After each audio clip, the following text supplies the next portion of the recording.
1994, a year that saw a tentative ceasefire in Northern Ireland and the end of apartheid in South Africa, was yet another year of momentous happenings. In May, outgoing South African President F.W. de Klerk conceded victory to Nelson Mandela and the African National Congress after the country's first all-race elections. Mandela led the dancing right across South Africa. In city streets and township settlements, ANC supporters and others celebrated the new democratic South Africa.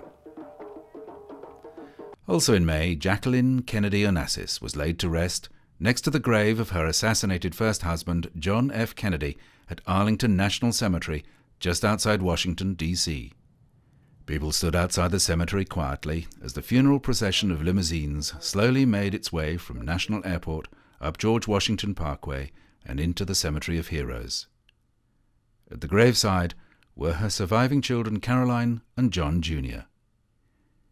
In a eulogy, President Bill Clinton said that the former First Lady seemed always to do the right thing in the right way. Kennedy Onassis had been praised not only for her sophistication that brought a sense of style to the nation, but also for her bravery in the face of the numerous tragedies that befell her through her life. At the site of the eternal flame lit by Jacqueline Kennedy Onassis 31 years ago, whether she was soothing a nation grieving for a former president or raising its children with the care and the privacy they deserve, or simply being a good friend, she seemed always to do the right thing in the right way. With admiration, love, and gratitude for the inspiration and the dreams she gave to all of us, we say goodbye to Jackie today. May the flame she lit so long ago burn ever brighter here and always brighter in our hearts.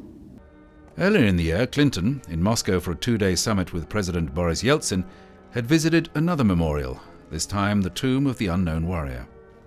He saluted as soldiers laid a wreath on his behalf before the monument to the World War II dead.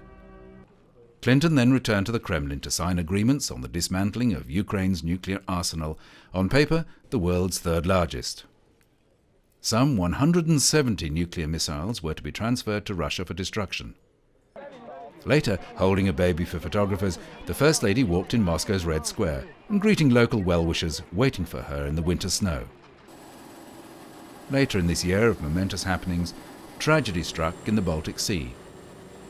The ferry Estonia sunk while en route from Tallinn, Estonia to Stockholm, Sweden. In seas that were described as normally bad, the ferry, which had been steaming at an estimated 14 knots, went down with the loss of 852 lives. This was to be one of the deadliest maritime disasters of the late 20th century.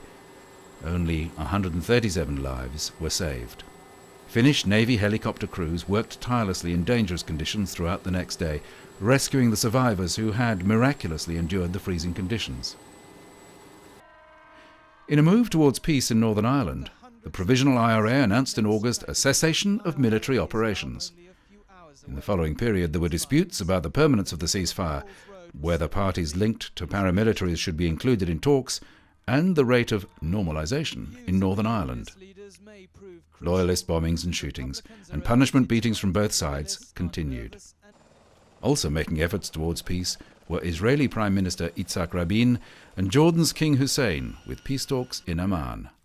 The two countries had been striving to resolve the thorny issues of security, water rights to the Jordan and Yarmouk rivers, and a claim by Jordan to about 350 square kilometers of mainly arid land. And later in the year, witnessed by US President Bill Clinton, the historic peace treaty was signed, ending 46 years of war between the two countries. But in the West Bank, Palestinians were demonstrating against the peace agreement to which Yasser Arafat, the PLO leader, had not been invited. 1994. A year of momentous happenings.